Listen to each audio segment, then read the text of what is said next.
구약성경 이사야서 59장 1절에서 2절까지 읽겠습니다. 1절과 2절 읽겠습니다.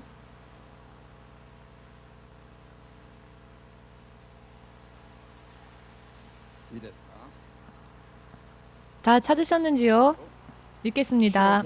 여호와의 손이 짧아 구원치 못하심도 아니요 귀가 둔하여 듣지 못하심도 아니라 오직 너희 죄악이 너희와 너희 하나님 사이를 내었고 너희 죄가 그 얼굴을 가리워서 너희를 듣지 않으시게 함이니.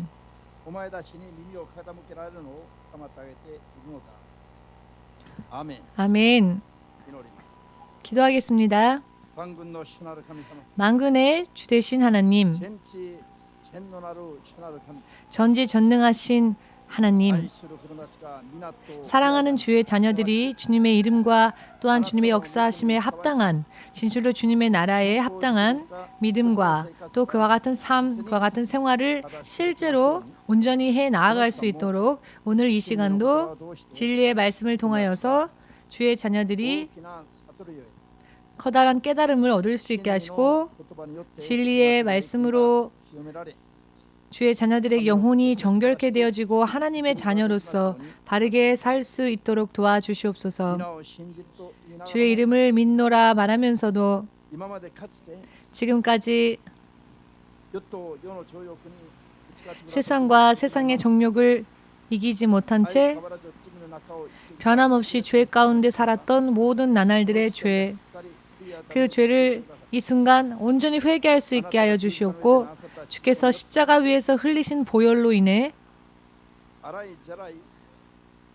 모든 죄를 다 씻어 주시옵고 정결케 하여 주시옵고 하루하루를 죄에서 벗어난 삶을 살게 하시고 거룩하신 하나님과 더불어 함께 살 수 있는 믿음 생활이 영원토록 후회 없이 이루어질 수 있도록 지금이라 하는 이 때에 도와주시옵소서. 모든 것을 주의 성령께 맡기오며 예수 그리스도의 거룩하신 이름으로 기도드리옵나이다. 아멘. 할렐루야.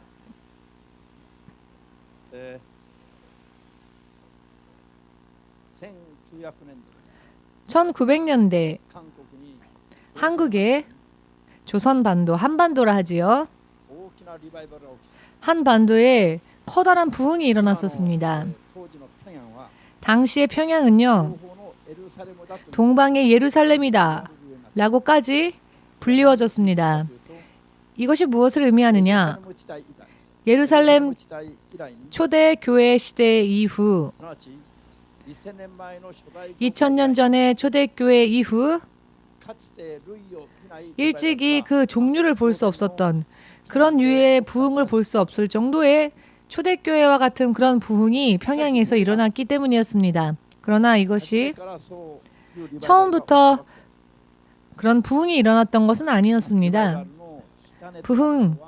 부흥의 불꽃이 되었던 것이, 불씨가 되었던 것이 바로 죄를 회개하는 회개로 인해서였습니다. 지금의 북한에서 원산이라고 하는 곳이 있는데요. 미국인 의료 선교사였던 하디 선교사가 여느 때와 같이 성경을 공부하는 시간을 가지고 있었습니다. 성경 공부회를 열었는데요. 좀처럼 기대했었던 것 같은 그런 부흥이 일어나질 않았더랍니다. 열매가 맺어지지가 않았기에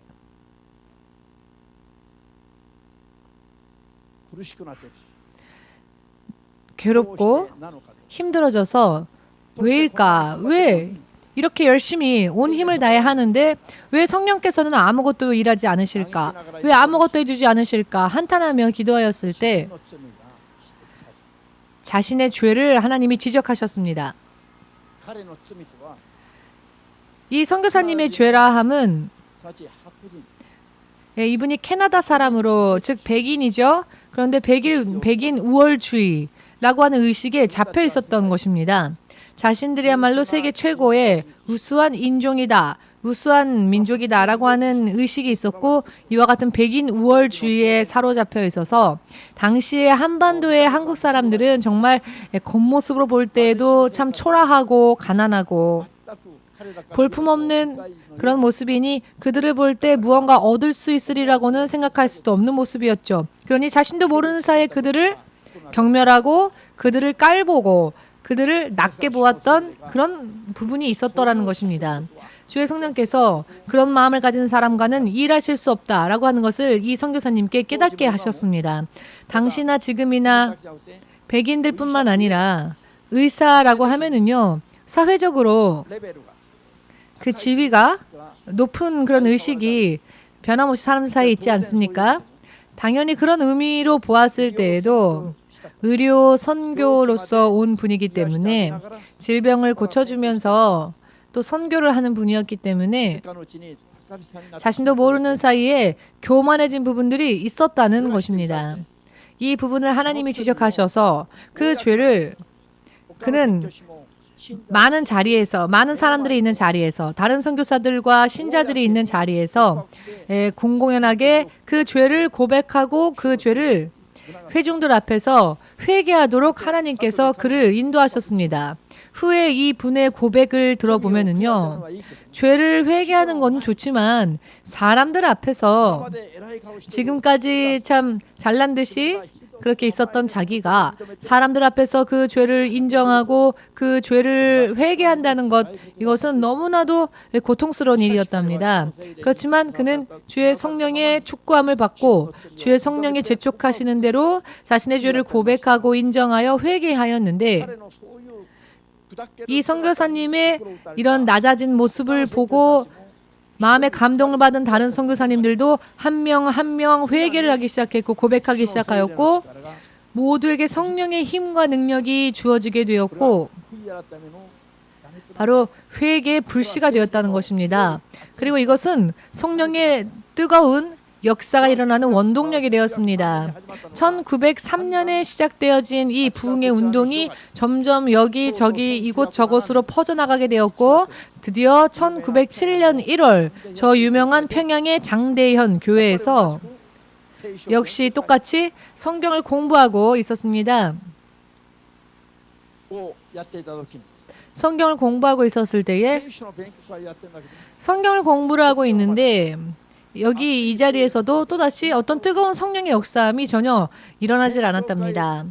공부를 끝날 시간이 다 되었지만 아무런 일이 일어나지 않고 너무나도 냉랭하고 분위기가, 그리고 성경 공부를 인도하던 그 목사님이 성경의 공부를 이제 마쳐야 하는데 주의 성령께서는 왜 아무런 일도 하지 않으실까? 왜 역사하지 않으실까? 도대체 성령께서는 왜 역사하지 않으실까? 이렇게 그가 질문하였을 때 길선주라고 하는 장로님이 일어나서는 손을 들었습니다.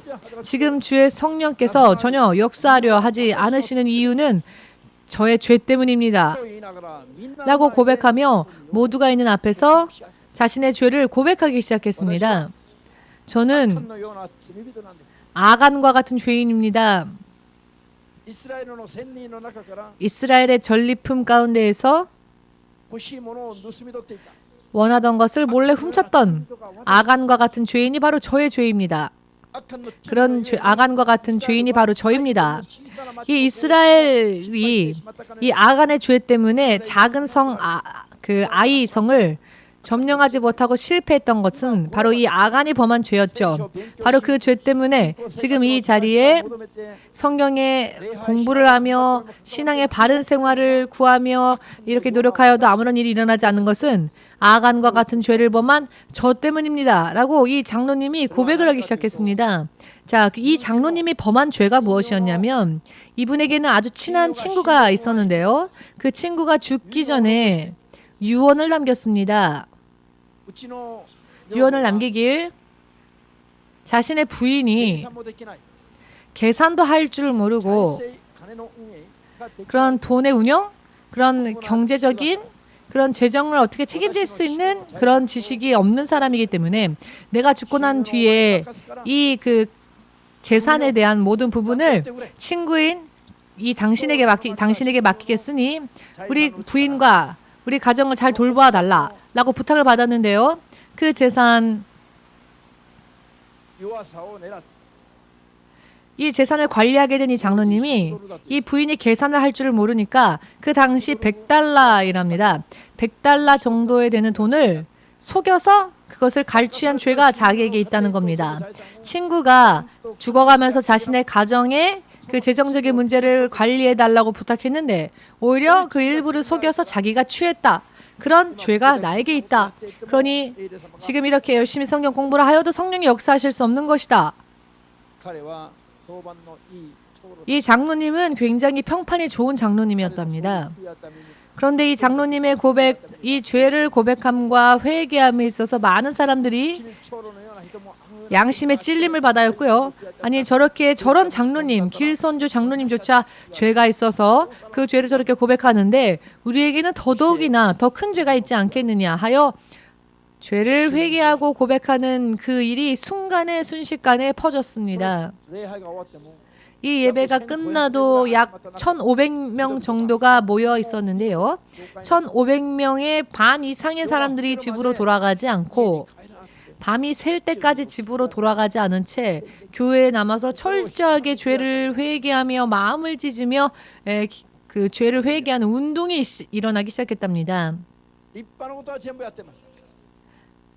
훌륭한 일들을 많이 했습니다. 예수님을 믿었고요. 성경을 공부하고 있었고요. 지식을 얻기 위하여서 예배를 드리고요. 또 믿는 자로서 해야 할 일들은 잘 했습니다. 그러나 성령께서 역사하지 않으셨습니다. 그 이유는 바로 이들이 종교적인 형식과 겉으로 볼 때는 이런저런 많은 일들을 했지만 성령의 역사가 일어날 수가 없었던 이유가 어디에 있었느냐 하면 바로 죄를 가지고 있는 채로 죄를 버리지 못한 채로 육의 정욕과 세상에서 벗어나서 하나님 앞에 나와 거룩한 자가 되기 위하여 회개하려고는 하지 않은 채 구하기만 하고 구하는 기도만 하였기 때문에 성령께서는 이와 같은 믿음을 가진 사람과는 함께 일하실 수 없었다는 것입니다. 여러분 인정하십니까? 여러분 이것은 성경의 약속 가운데에서 정말로 지극히 당연한 그와 같은 법이기도 합니다. 너무나도 당연한 법이기도 한데요. 이와 같은 성경으로부터 읽고 또 듣고 하면서도 또 변함없이 지금 오늘날의 사람들도요. 죄를 회개하지 않습니다. 죄의 의식이 없습니다. 죄에 대해서 별로 의식이 없습니다. 예수님을 믿고 교회를 다닌다는 이유 때문에 나는 의인이다 라고 하는 의식에 정말 말도 안 되는 그런 근거 위에 서서 죄를 잊어버립니다. 죄를 회개함으로써 거룩한 하나님의 자녀로서 살아간다는 그런 것에 대해서는 의식이 진실로 말씀드리건대 사람들 가운데 그렇게 많지 않다는 것입니다. 그런 의식이 많지 않다는 것입니다. 예수님께서 여러분과 저를 위하여서 십자가에 못 박히시고 생명을 버리셨습니다. 바로 우리들을 위하여서 주님이 대속하셨는데요. 주께서 대속하신 죄가 어떠한 죄인가? 세상에 있는 사람들은 누군가를 죽였다거나 세상에 있는 사람들이 매일매일 누군가의 물건을 훔치는 도적질을 했다거나 그런 죄를 범했기 때문에 예수님이 십자가에 못 박히신 게 아닙니다. 사람들은요. 나는 사람을 죽인 적도 없고 누군가의 물건을 훔친 적도 없다. 그리고 나는 예수님을 영접하였고 교회를 다니고 있다. 그러니 나에게는 죄가 없다라고 생각합니다. 예수님께서 죽으신 것은 그러나 이 세상에서도 단죄 당할 만한 그런 죄를 담당하기 위해서 오신 게 아니라는 것입니다. 이것을 모르기 때문에 크리스찬들이 교회를 다니면서도 죄를 회개하지 못하고 있고 교회를 다니고 있으면서도 하나님으로부터의 지원이 없는 것입니다. 하나님의 능력과 그 권위와 그 은혜를 맛보기는커녕 대부분의 시간들이 모두 피곤한 얼굴을 하고 있고요. 모두가 얼굴이 피곤한 얼굴을 하고 있고요. 교회 오면은 좀 쉬면서 쉼을 얻고 싶다, 안식을 얻고 싶다 하지요. 세상에서 사는 삶이 너무나 힘들어서 교회 와서는 무언가 위로를 받고 싶습니다. 그리고 교회 와서는 조금 쉼을 얻고 싶습니다. 좀 편안해지고 싶습니다 하는 마음으로 교회에 오는데요. 실상은 이것은 말도 안 되는 잘못된 믿음입니다. 아멘 되십니까? 솔직하게 말씀드리겠습니다. 주 예수가 지금 이 자리에 계시는 것이 보이십니까? 자, 그렇다면 예수께서 이 자리에 임하셨다면 우리 솔직하게 말해봅시다. 위로를 얻기 위하여서 왔는데 설교가 너무 힘들고 너무 듣기 어려운 말을 하니까 금세 눈꼬리가 올라가고 시험 들어서 오늘도 목사님은 나 들으라고 저런 말씀하신 것 같다. 아니, 나를 무슨 싫어하시는가? 아니요, 아무런 마음이 없습니다. 저는 기도하고 설교를 하기 위해 말씀을 받을 때에 누군가 신자의 얼굴을 떠올리면서 이 사람이 이런 말을 듣도록 설교를 이렇게 해야 하겠습니다 라고 기도한 적이 한 번도 없습니다. 누군가를 생각하면서 설교를 준비한 적이 없습니다. 저는 설교할 때에 하나님께 말씀을 달라고 기도할 때 제 마음과 생각을 다 비워버립니다. 다 비워버리고 주님, 제가 주일날 전해야 할 말씀을 저에게 주십시오 라고 저는 기도합니다.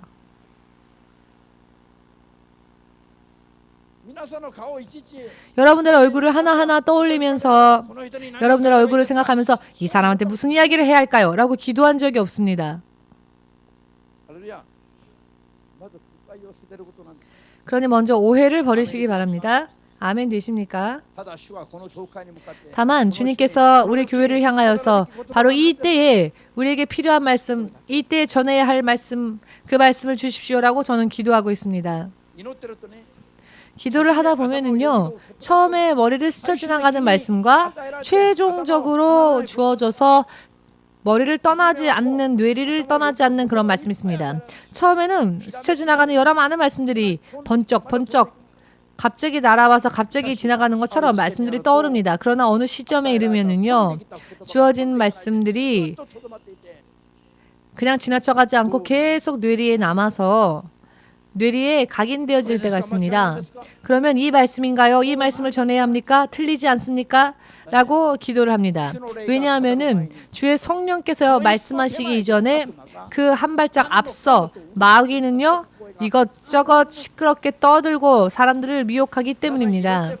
여러분, 기도하고 응답을 받는 것도요, 그렇게 간단하게 생각하셔서는 안 됩니다. 주의 성령께서 이렇게 저렇게 말씀하시기 이전에 먼저 속삭이는 더러운 영들이 역사한다는 것입니다. 자, 그들의 목적은 무엇인가?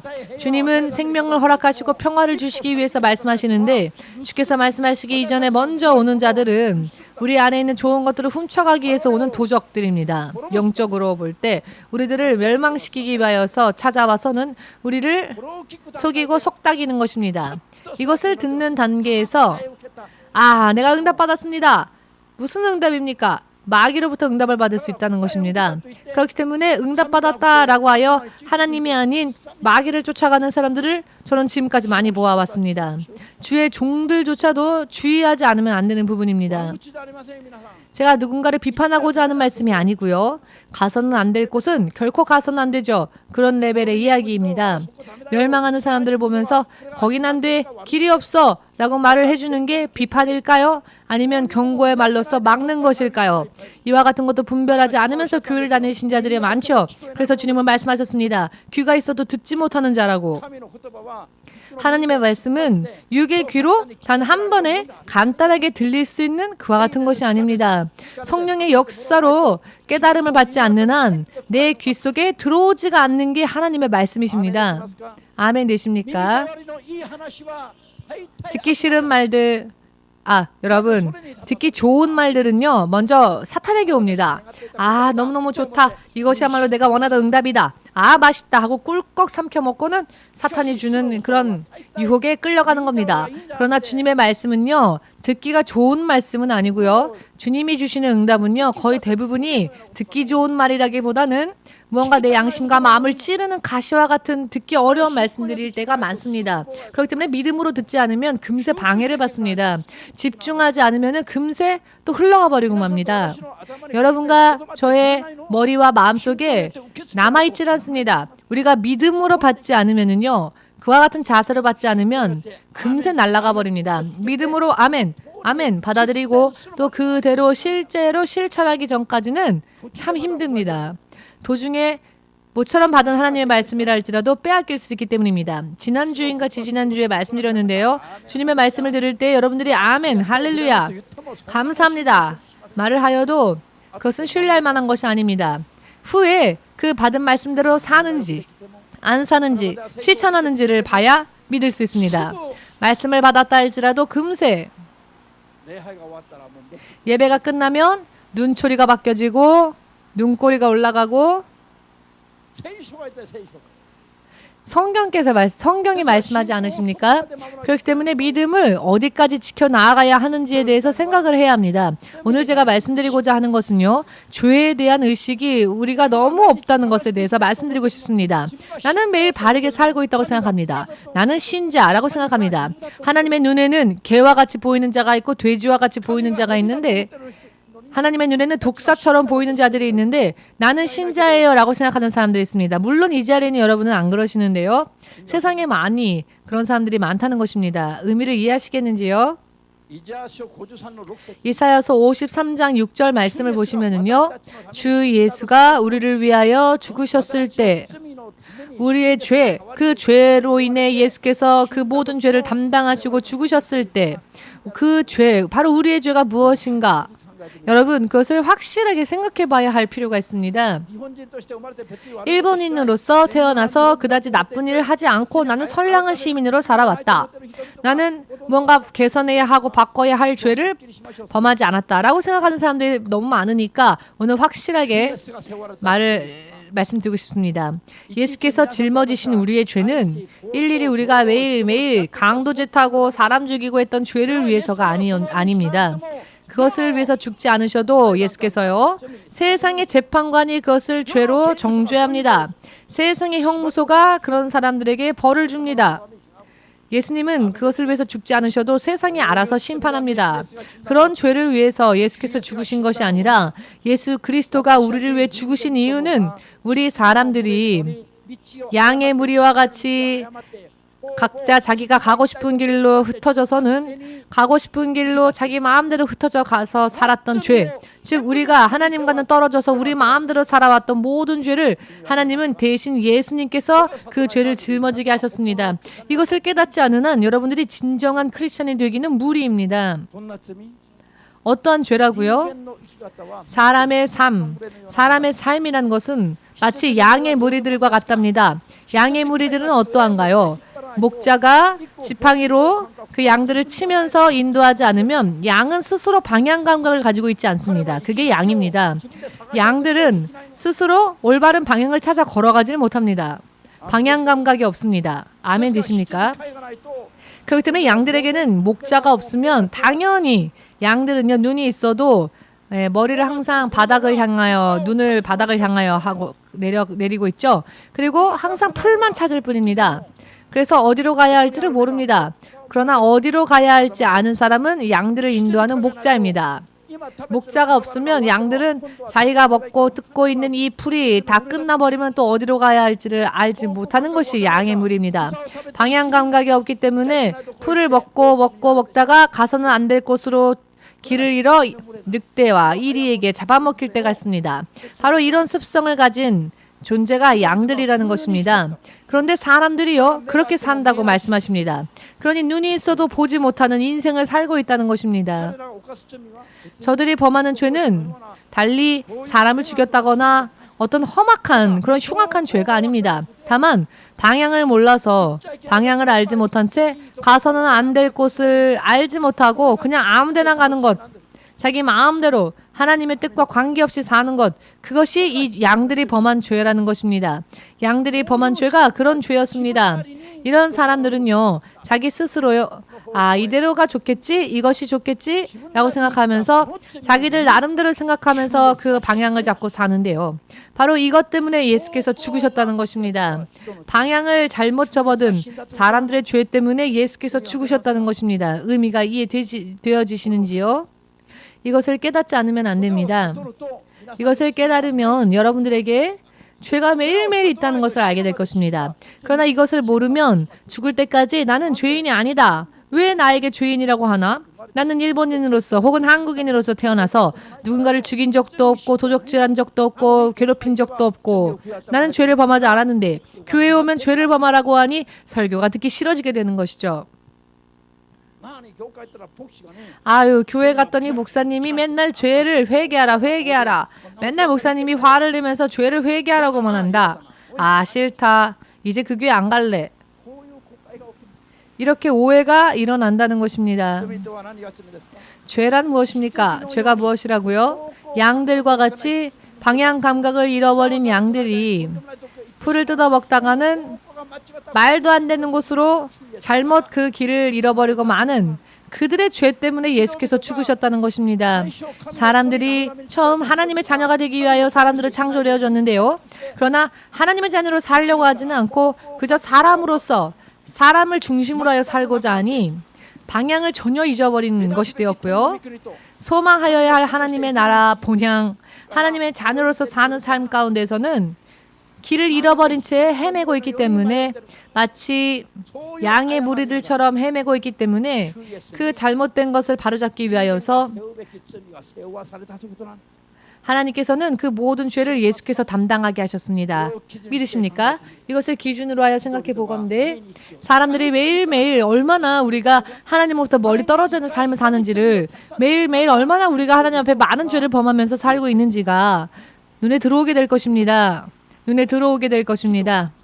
사람이요, 사람으로서 멸망하지 않고 하나님의 자녀로 거듭나기 위하여서는 하나님의 말씀으로서 사람의 영혼이 정결케 되어지는 삶을 살지 않으면 안 된다고 베드로 전서 1장 22절에서 말씀하고 계십니다. 사람이 거듭나서 하나님의 자녀가 될 수 있는 길이 열린 것은 여러분, 이 세상에 있는 들의 풀과 꽃과 같이 언젠가는 시들어서 땅에 떨어지고 말 그와 같은 것이 아니라 하나님의 입술에서 나오신 영원한 생명의 말씀으로 인해 그 길이 열렸다는 것입니다. 하나님의 말씀으로 사람의 운명이 멸망에서 하나님의 자녀의 삶으로 사탄의 자녀에서 하나님의 자녀로서 운명이 바뀌어진다는 것입니다. 즉 하나님의 말씀으로 인해 삶의 방향을 온전히 잡아야만 한다는 것입니다. 하나님의 말씀을 따라 사는 방향에서 우리가 길을 잃어버리고 만 것이 죄라는 것입니다. 그리고 이것을 위하여 주께서 죽으셨다는 것입니다. 자, 여러분 간단하죠? 하나님의 말씀을 우리는 늘 입술에 두고 묵상하면서 그 말씀대로 살지 못했던 모든 것이 잘못된 것이었으며 그것이 죄이고 결국 그 죄가 예수님의 십자가에 못 박았으며 그러나 이 죄가 그래서 이 죄가 나를 지옥에 던져버리는 죄가 된다는 것을 깨달았다면 이제 방향을 바꾸면 됩니다. 하나님의 말씀으로 사는 삶으로 방향을 바꾸면 이것이 회개가 됩니다. 이것이 바로 죄에서 벗어나는 회개가 됩니다. 하나님의 자녀로서 빛의 자녀로서 하나님의 약속과 보호하심 속에 살 수 있게 되는 길입니다. 아멘 되어지시는지요? 어제 말입니다. 제가 하루 종일 기도를 하는데 머리를 스쳐 지나가는 잠시 전에 말씀드린 것처럼 믿음과 사랑과 천국을 향한 구원에 대한 희망, 그와 같은 희망을 투구를 입고 사는 것에 대하여서 설교하고자 하는 그런 감동이 왔습니다. 그래서 그래, 내가 금요일부터 이런 감동을 받았으니까 이 감동은 틀림이 없는 감동일 것이다 라고 하여서 밤을 맞이했습니다. 자, 이 사랑에 대해서, 소망에 대해서 전해야 되겠다 라고 생각했는데요. 어느샌가 제가 한순간에 기도하다가 잠깐 잠이 들고 말았는데요. 기도하다가 꿈뻑 졸았습니다. 그런데 그 순간 어떤 영상이 눈에 펼쳐지는데 하나님께서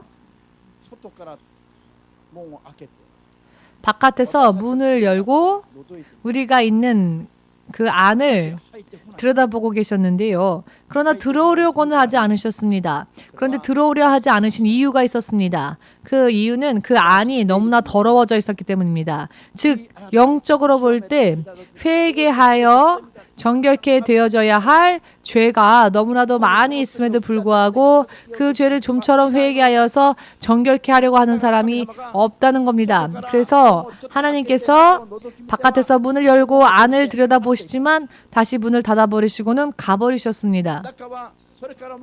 그 안은 내부, 그 내부를 계속 들여다보니 내부는 너무나도 혼잡한 상황이었습니다. 이것을 보면서 아니구나. 하나님께서 문을 여셨으나 다시 닫아버리시고 떠나가 버리시니 그 안은, 그 내부는 더러운 쓰레기가 가득 차 있는 것과 같은 상태인데 예수님이 그 안에 오실 수가 없는 겁니다. 이 영상을 순간 보았는데요. 아니 하나님, 그러면은 제가 내일 전해야 할 설교의 말씀을 바꿔야 하는 것입니까? 하나님께서 함께 하실 수가 없는 그런 상태, 그런 상황을 하나님께서 보여주셨단 말이죠.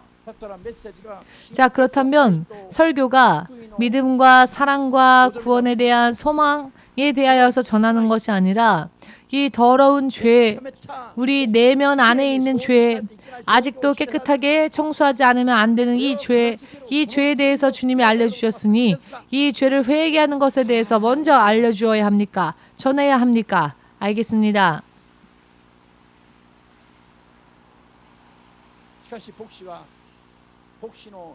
그러나 저의 육의 생각은요, 평화가 없었습니다. 또 죄를 회개하라는 설교를 하면 우리 신자들이 또 얼굴색이 바뀔 텐데, 또 듣기 싫어할 텐데, 모두가 위로를 얻기 위하여서 교회 오는데 뭔가 좋은 일이 있을 겁니다 라고 근거 없는 그런 설교를 하면서 사람들의 기분과 감정에 맞추어야 할까? 자, 이와 같은 것들을 기대하고 있는 신자들에게 죄를 회개하세요 라고 설교를 하려면 신자들이 얼마나 실망하겠습니까? 그 얼굴을 볼 생각을 하니 또다시 마음의 평안이 없어서 시간이 벌써 10시 반 정도가 되어 있을 때였습니다. 벌써 밤 10시 반을 시간이 10시 반이었고요. 이제 빨리 설교를 정하지 않으면 안 될 그런 시간대가 되었는데 제가 초조해지기 시작했습니다. 어느 쪽입니까, 하나님? 무슨 말씀을 전해야 합니까? 그리고 나서 또 1시간을 기도를 더욱 거듭하였는데 주님께서 또 감동을 주시는데 이 일본의 마지막 마지막 추수를 할 수 있게 하시겠다고 주께서 말씀하셨는데 주님께서 다시 오실 그날이 가까이 왔다 라고 하나님은 말씀하시는데 그때 하나님이 우리에게 전하고자 하시는 것은 회개라는 것입니다. 천국이 가까이 왔으니 회개하라고 예수님은 선언하셨죠. 천국이 이 세상에 있는 사람들에게 천국이 가까이 왔는데 그 천국을 주시기 위하여서는 무슨 일이 필요한가? 주님이 무엇라고 말씀하셨습니까? 주님이 회개하라 하셨죠. 회개다 라고 하나님은 감동을 확실하게 주셨습니다. 그래, 회개다. 회개라 함은 무엇이 회개인가? 그것을 확실하게 전해야 한다. 회개란 무엇인가? 삶의 방법을 바꾸는 것이 회개입니다. 이 자리에 앉아서 찔끔찔끔 눈물 흘리며 주님 제가 잘못했습니다. 용서해 주십시오. 이것은 진짜 회개가 아닙니다. 이것은 진짜 회개가 아닙니다. 회개란 무엇인가? 삶의 방향을 바꾸는 것, 방식을 바꾸는 것입니다. 내 나름대로 살았던 인생을 버리는 일입니다.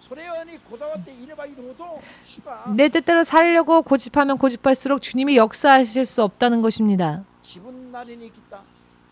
자기 나름대로 살았던 일본 사람들은 이러니까, 한국 사람들은 이러니까, 나는 이런 성격이니까, 나는 이런 희망과 소망을 가지고 있으니까 전부 그 기준을 어떻게 해야 하느냐? 자기만의 기준을 버려야 한다는 것입니다. 그리고는 하나에서 10까지 하나님으로 인해 새로운 출발을 할 수 있는 그것이야말로 진정한 회개가 되는 것입니다.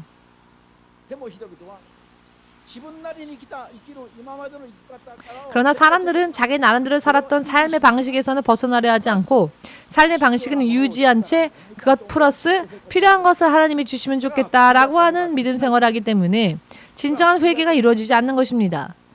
회개가 아닌 것입니다. 무언가 하나님에게 필요할 때 무언가 필요한 것을 받고 싶어서 그때만 얼굴을 찡그리고 슬픈 얼굴하고 불쌍한 얼굴하고 그런 곤란한 얼굴하고는 하나님 무언가 좀 어떻게 해주실 수 없을까요? 이렇게 하는 것은 회개가 아니라는 것입니다. 회개라 함은 삶의 방식을 바꾸는 것입니다. 자기 나름대로 이 땅에서의 기준과 세상의 경험, 지식, 체험을 의지하며 살았던 것을 버리는 일, 그리고 새롭게 거듭나서 하나님의 말씀으로 새롭게 거듭나서 출발하는 것이야말로 진정한 회개이다 라고 하는 것. 이것이 가까이 다가온 천국에 들어갈 수 있는 조건이라는 것입니다. 이와 같은 믿음의 출발도 없는데 아무리 신앙에 대해서, 사랑에 대해서, 소망에 대해서 전한다 할지라도, 이야기한다 할지라도 의미 없다는 것입니다.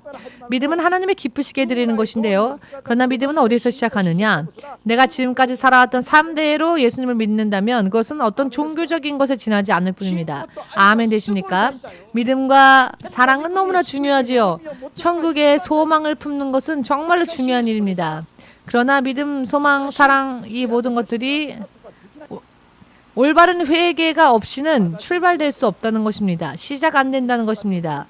올바른 회개는 가롯 유다와 같이 예수님을 배신한 것을 후회하였습니까? 후회하지 않았습니까? 유다도 예수님을 배신하고 난 다음에 반나절도 지나지 않아서 후회했지요. 내가 죄 없는 자를 팔았다라고 유다조차도 후회했습니다. 유다조차도 죄책감에 빠졌다는 것입니다. 깊은 죄책감을 느꼈습니다. 죄가 없는 분을 내가 팔았다. 나는 얼마나 큰 죄를 범했는가. 유다조차도 그 죄를 느꼈습니다. 그래서 유다는 무슨 일을 했습니까? 스스로 자살하고 말았지요. 자살한 것을 실행했습니다. 스스로 자기의 죄의 크기를 감당하지 못하여서. 그러나 그것은 회개가 아니지요. 회개가 아닙니다. 그것은 이와 같은 단계는 그냥 후회할 뿐이지 회개가 아니라는 것입니다. 의미 없는 일입니다. 그런데 오늘날의 크리스천들이 이런 후회하는 정도의 단계에만 머무르고 있으면서 나는 회개했다라고 합니다. 하나님 보셨을 때는 회개하지 않은 겁니다. 유다와 같은 회개. 자, 유다의 회개는 후회는 했으나 그 죄를 바꾸지 않았죠. 그 죄를 바꾸어서 하나님의 뜻대로 살려 하지 않고 스스로 그냥 죄를 후회는 했으나 그 삶을 바꾸려 하지 않고는 자살하고 말았을 뿐입니다. 내가 해서는 안 될 짓을 했다. 아무리 후회해도 후회는 회개가 아닙니다. 유다는 스스로의 목을 매달았죠. 자살을 했습니다. 그럼에도 불구하고 그것은 회개가 되지 못합니다. 왜? 회개란 후회하는 게 아니기 때문입니다. 자기를 책망하는 것이, 그리고 스스로의 죄를 스스로 해결하려고 하는 것은 회개가 아닙니다. 회개는 잘못된 삶을 버리고 그것이 죄라는 것을 고백하고 이제는 예수님으로 인해 그분의 입술에서 나오는 말씀 한마디 한마디로 살기 위하여 그 삶으로 방향을 바꾸고 그렇게 매일매일을 살기 위해 노력하는 것이 회개입니다.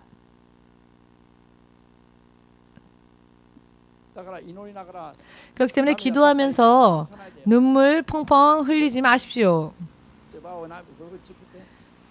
침 묻히면서 운 척하고 눈물이요. 왜 어떤 의미인지 모르겠지만 눈물이 나요. 그런 눈물은 아무 의미 없죠. 그런 값싼 눈물, 진정한 회개하고는 관계없는 그런 값싼 눈물은 강물처럼 흘려도 의미가 없습니다. 오히려 냉정해져서 나의 삶 속에 무엇에 문제가 있었을까? 그것을 분석하고 내가 예수님을 믿노라 하면서도 또 이와 같은 부분에서 내 마음대로 살았구나. 하나님의 뜻대로 살지 않고 내 뜻대로 살았구나. 그리고 그것을 후회하고 이제는 그와 같은 삶을 버리는 일, 삶의 방식을 바꾸는 일, 실제로 바꾼 삶을 사는 일, 그것이 회개입니다. 내가 이런 죄 때문에 예수님께서 십자가를 지셨습니다. 고백하고 이런 삶을 버립니다. 이제 주님 주의 성령으로 저를 지배해 주시옵고 제가 하나님의 뜻대로 살 수 있게 도와주십시오. 하나님의 뜻대로 살 수 있도록 하여 주십시오. 그대로 살겠습니다. 라고 결심하고, 그러나 결심하는 것만으로는 안 되죠. 결심하고 나서 실제로 행동에 옮겨야죠. 그런데 그렇게 할 수는 힘이 없습니다. 마음에는 원이로되 그래서 결심도 했지만 능력이 없으면 그런 삶은 못 살죠. 그와 같은 삶을 살 수 있도록 성령의 능력을 구하여서 실제로 그렇게 나아가는 것이야말로 회개에 합당한 열매를 맺는 것이며 지옥 가지 않고 천국에 들어갈 수 있는 믿음으로 이어진다는 것. 이해가 안 돼도 믿고 그렇게 하고자 원하신다면 아멘으로 박수를 예수님에게 마음껏 돌리시기 바랍니다. 그리고 지금 결심하시길 바랍니다. 지금 결심하시기 바랍니다. 또한 지금 결심한 결심을 실행에 옮길 수 있는 힘은 우리에게 없습니다. 아무리 마음이 뜨거워지고 내가 그렇게 하겠습니다 라고 결심을 하여도 예배 끝나면 금세 아멘이 노멘이 되고 이놈 저놈 욕하고 금세 또 변하죠. 목사님이 이런 설교를 하여도 설교를 듣고 있으면서도 끝나면 금세 눈꼬리가 올라가고 누구 한 명 잡아먹을 사람 없나 이렇게 무언가 혈기를 어떻게 한번 폭발시키고 싶은데 정말로 그 혈기를 부리고 싶어서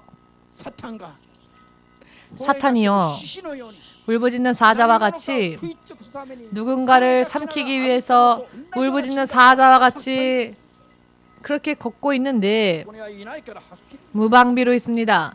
지금 이 자리에 그런 분이 없기 때문에 제가 말씀드리겠지만 오늘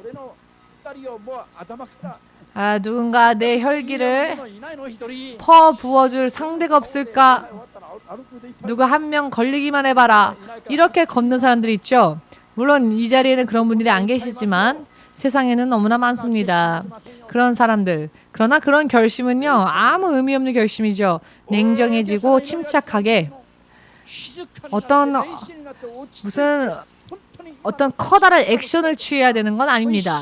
다만 겸허한 마음으로 내가 지금 죄를 고백하며 회개하오니 제 결심이 흔들리지 않게 하시고 하나님 뜻대로 살 수 있게 도와주십시오. 내 안에 없는 성령의 능력을 부어주십시오. 이렇게 기도하십시오. 왜냐하면 내 마음의 원이라 할지라도 내 마음에 그와 같은 소망이 있어도 내 힘으로는 그렇게 할 수 없으니 저는 주님 앞에 죽은 몸입니다. 저는 이렇게 결심을 했으니 이대로 살 수 있는 힘을 부어주십시오. 오직 성령의 능력을 구하며 기도하는 데 필사적이 되어서 노력하지 않으면 안 된다는 것입니다.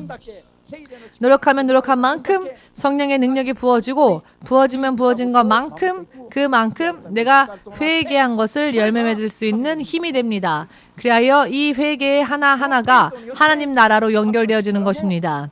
그 회개의 정도에 따라 하나님으로부터의 축복도 은혜도 능력도 사랑도 우리가 받을 때 그 축복을 담는 그릇이요. 어떤 사람은 작은 그릇이 되고 어떤 사람은 큰 그릇이 되고 어떤 사람은 전혀 준비하지 못하게 되어 버리는 것입니다.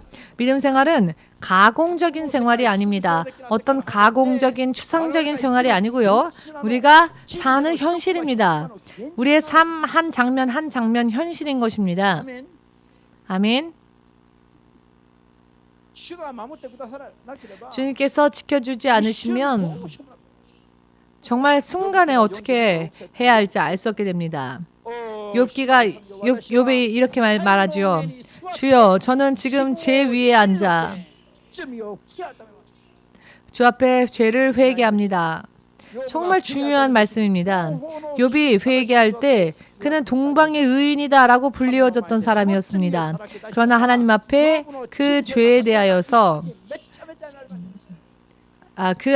그러나 욥 안에 죄가 있었기에 동방의 의인이라 불려졌었으나 그러나 욥의 안에도 죄가 있었기에 겉으로 볼 때는 동방의 의인이었죠. 그러나 그 안에 있는 죄가 드러났더니 그 죄의 결과로 사탄이 욥을 칠 수 있었고 사탄이 욥을 쳤더니 욥의 자녀들이 다 죽고 부하들이 다 죽고 집이 다 불타버리고 욥의 온 몸에도 심한 피부병이 걸렸지요.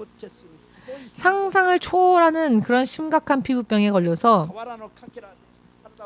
깨진 기왓장으로 긁고 긁어도 가렵고 가려워서 견딜 수가 없는 이와 같은 제 위에 앉아있는 비참한 욥의 모습을 보았을 때 욥의 부인이 욥에게 다가와서 당신이 믿는 신을 차라리 저주하라 라고 그 부인이 가장 사랑하는 부인이었을 텐데 그 부인이 욥을 오히려 그렇게 조롱하지요. 여러분,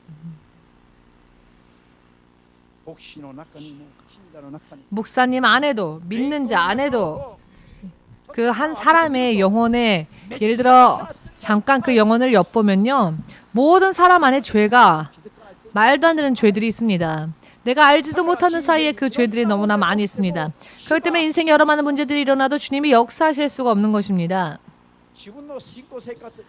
자기의 믿음 생활, 나의 지금의 상태에 만족하고 납득하고 나는 지금 여기를 걷고 있구나. 나는 지금 주님과 함께 있구나. 납득하고 만족하고 하는 분 있으시면 손 들어 보십시오. 그렇게 안 되는 이유가 있다는 것이죠. 하나님께서 채워주시지 않으셨기 때문에. 어찌하여 하나님이 채워주지 않으실까요? 부족한 부분들, 힘든 부분들이 너무나 많은데 왜 주님은 눈을 감고 계실까요? 죄를 청산하려 하지 않기 때문입니다. 죄를 계산해서 청산하려 하지 않기 때문입니다. 욥처럼. 욥의 믿음이 그랬습니다. 동방의 의인이라 불리워졌지만 동방의 의인이라 평판 좋은 자였으나 그 안을 열어볼 때 욥의 믿음만으로는 그 자녀들을 지킬 수 있는 믿음이 아니었고 그가 거느리고 있는 부하들의 생명을 지킬 수 있는 믿음이 아니었고 집도 다 타버리고 자신의 육의 건강조차 지킬 수 없는 믿음이었다는 것입니다. 자신의 죄를 겨우 깨닫게 된 뒤 욥은 하나님 앞에 회개합니다 라고 말하는데요. 회개하기 이전에 무슨 말을 하냐면은 나를 부인한다 라는 말을 합니다. 나를 부인하고 나를 뒤로 물러서게 하겠다. 나는 이 높은 곳에 앉아야 되겠다가 아니라 자기 스스로에게 너는 저리로 가라. 자기를 부인하고 한국말로는 자기를 원망한다 라고 쓰여 있습니다. 자신의 잘못된 인생을 원망한다 라는 뜻입니다. 욥이 그렇게 회개합니다. 그리고 삶의 방식을 바꿉니다. 지금까지의 삶이, 지금까지의 믿음은 온전하지 못했습니다 라고 진정한 의미에서의 회개를 욥이 하나님께 드리고 난 뒤 하나님은 그 회개를 인정하셨고 욥이 그 이전보다 2배 갑절의 축복을 받게 되었습니다. 욥의 이와 같은 고백으로 인해 진정한 회개가 온전히 이루어질 때까지 하나님은 가만히 보고 계셨죠. 사탄의 손에 넘어갔지만 하나님은 가만히 지켜보고 계셨습니다. 밤이 깊어도 하나님이 보이지 않고 동으로 가도 보이지 않고 서쪽으로 가도 하나님이 보이지 않았죠. 욥에게. 왜냐하면 하나님께서 아무 말 안 하셨기 때문입니다. 욥이 진정한 의미에서의 회개가 이루어진 것을 보셨을 때 하나님께서는 다시 욥에게 그 손을 내주셨습니다. 그랬더니 욥의 축복이 이전보다 갑절로 순식간에 불어났습니다. 왜? 여러분과 제가 믿고 있는 하나님은 전지전능하신 분, 모든 것을 다 알고 계신 분, 무엇이든지 하실 수 있는 전능하신 분이시기 때문입니다. 그러나 가만히 있을 수밖에 없으실 때가 있습니다. 하나님께서 침묵하실 때가 있습니다. 우리 죄가 청산되어지지 않았기 때문에 하나님으로 인해 사는 삶으로 바꾸지 않으면 하나님은 일하지 않으십니다. 가만히 침묵하십니다. 회개가 온전해지는 것을 보셨을 때 하나님께서는 일하시는데요. 하나님께서 일하시면 마치 거짓말처럼 상상할 수도 없는 결과가 하나님으로 인해 주어집니다.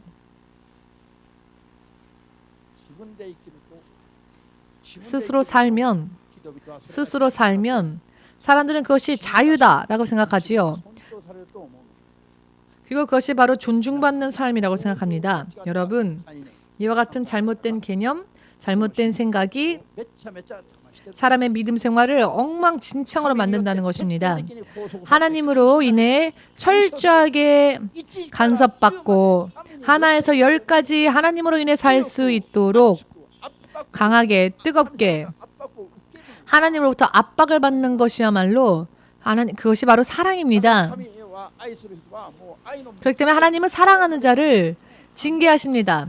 사랑의 채찍을 가하시면서, 왜냐하면 사랑하는 사람이 단 한 발자국이라도 잘못 가서 멸망하면 안 되기 때문에 정말 소중하기 때문에 한 발짝도 벗어나는 일이, 잘못되는 일이 없게 하시기 위해서 24시간 타오르는 눈동자로 그 사람을 지켜보고 계십니다. 아멘 되십니까?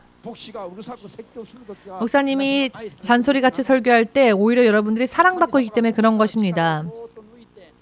만일 목사님의 안에 있는 이 힘을 하나님이 걷어가셔서 목사님이 아무런 힘이 없고 설교도 제대로 못하고 그냥 여러분들이 원하는 대로 사십시오라고 한다면 그것은 여러분들이 하나님으로부터 버림받는 순간인 것입니다.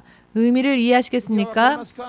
잔소리처럼 여러분들을 이렇게 좋은 길로 권면하는 사람들이 주위에 있을 때 감사해야 합니다. 이제 얼마 지나지 않으면 이 일본이 한국의 영적 부흥과 비교해 보건대 정말 부럽지 않을 정도로 놀라운 부흥이 일어날 것입니다. 그때 우리는 어떻게 되었을까요? 우리들의 영혼의 모습이 엉망진창이어서 예수께서 들어오시고자 하셔도 문을 열고는 그 안이 너무 더러워서 문을 닫고 가버리신 그런 것이 돼서는 안 되겠죠. 죄를 전혀 회개하려 하지 않으면 그렇게 됩니다. 집 안이 너무나도 더러워져 있는 것입니다. 그러나 이것을 치우려 하지 않습니다. 즉 진정한 의미에서 죄를 회개하려 하지 않고 죄를 청산하려 하지 않고 죄 속에서 나오려 하지 않고 하나님과 함께하려 하지 않고 이대로 살려고 하는 것입니다. 이대로 살면서 무언가 하나님 없습니까?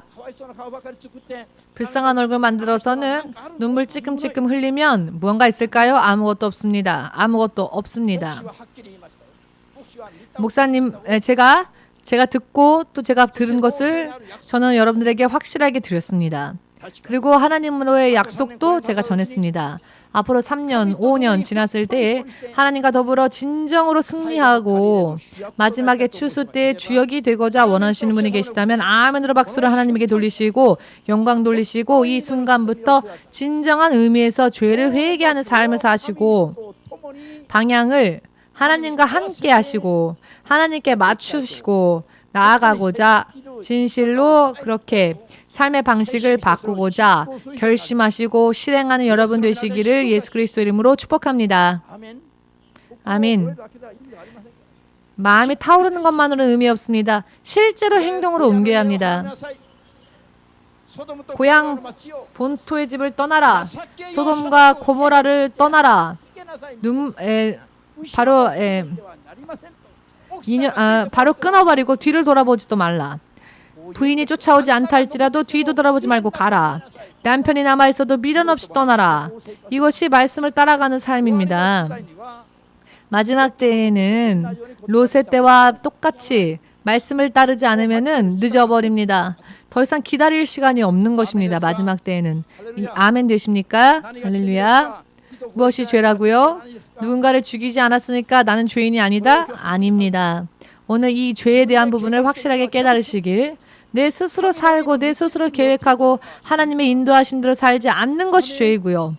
하나님의 인도하신 대로 사는 것이 믿음입니다. 오늘부터 먼저 성경 말씀 읽으십시오. 많이 기도하십시오.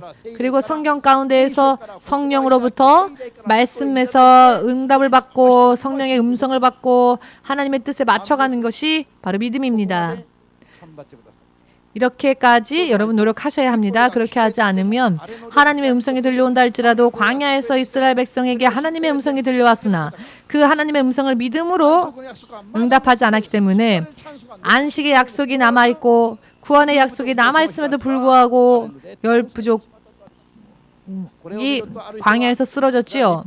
이것을 보고 어떤 분들은 율법 때 일 아닙니까? 구약시대 때 일 아닙니까? 라고 합니다. 그렇다면 왜 신약시대의 히브리서 3장 4장에서 이 말씀을 예로 들고 인용하실까요?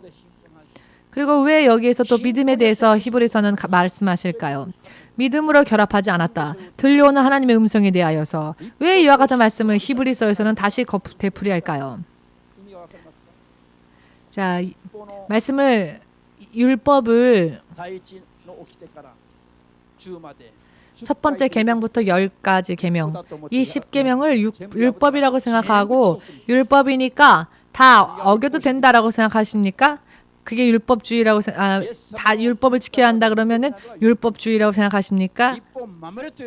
예수님의 율법을 지키라, 이 율법을 지키라 하는 것은 율법주의가 아닙니다. 우리는 지금 이 신약 시대에서도 율법을 어기면 지옥 갑니다. 율법의 첫째 계명부터 어기면 그러니까 다른 신들을 섬기고 인정하지 않습니까? 그것은 지옥 갈 죄입니다. 지옥 가는 그런 확실한 길입니다. 율법은 지켜야 합니다, 여러분. 율법도 지켜야 합니다. 그리고 예수님의 십자가 역사를 인정해야 합니다. 아멘 되십니까? 아직 이해 안 되시는 분들은 이해될 때까지 기도하십시오. 아멘. 지금은 무엇을 해야 할 때인가? 마지막 추수를 위하여서 철저하게 죄를 회개할 수 있으시기를. 무엇이 죄라고요? 자기 나름대로 산 것이 죄입니다. 자기 나름대로 무엇을 하더라도 자기 나름대로 사는 것이 알기 쉽게 말한다면 죄입니다. 무슨 일을 하더라도 하나님께 여쭈어보고 하나님의 뜻대로 살려고자 한다면 그것은 죄가 아닙니다. 우리의 인생의 주인은 내가 아니라 주님이 우리의 주인이시기 때문입니다. 아멘. 그렇게 하고자 원하시는 분은 예수님의 이름을 함께 부르며 기도하겠습니다.